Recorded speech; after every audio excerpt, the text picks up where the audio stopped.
Çepo u rasto bi hevre diçun deverekê. Di rê de pir tîbûn. Gihan ser bîrekê.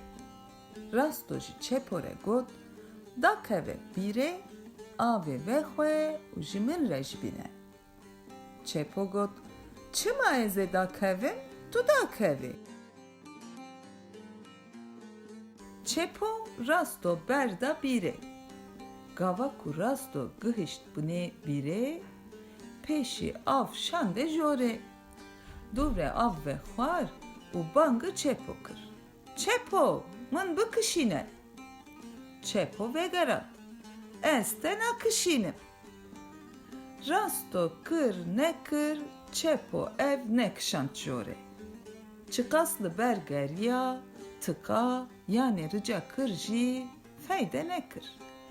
Çepo ev di binê bîrê de hişt diçû. Rasto di binê bîrê de ma.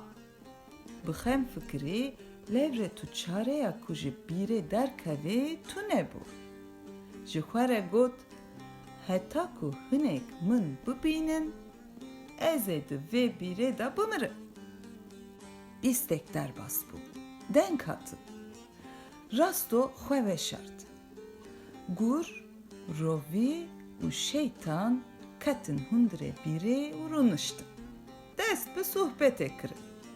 Rovî got, ku bigzerê min heye li pişta gundî, dibin textê de veşartiye. Gurî got, min pêşiya ava ku tê gundî girtiye. Şeytanî got, min jî keça axê dîn kiriye. Heta yek ji vê bîrê hinek axê nebe û neavêje ser û çavên vê, ev keçik rehet nabe. Hinekî din jî axivîn û rabûn çûn. Rasto da dûvan. Kulek hebû ku ev di vir re derketin. Rasto jî di vê kulê re derket. Pêşî çû bendava ku gurî pêşî lê girtiye, av vekir. Ava gundî hat. Duvre çû ku pê zêran derxist. Gava ku ji bîrê derketî bû, hinek ax jî bi xwe re anî bû.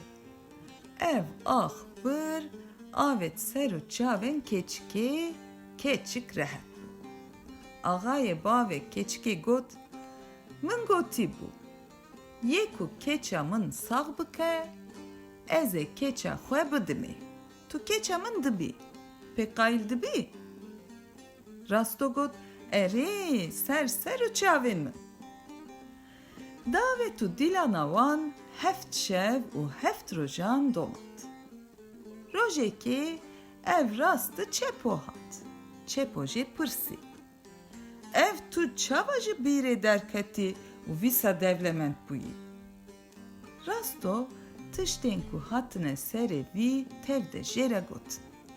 Çepo jî ket bîrê û xwe veşart. Dîsa gur, rovî û şeytan hatin bîrê. Rovî got, hinekan zerên min birine. Gurî got, hinekan berê avê vekiriye.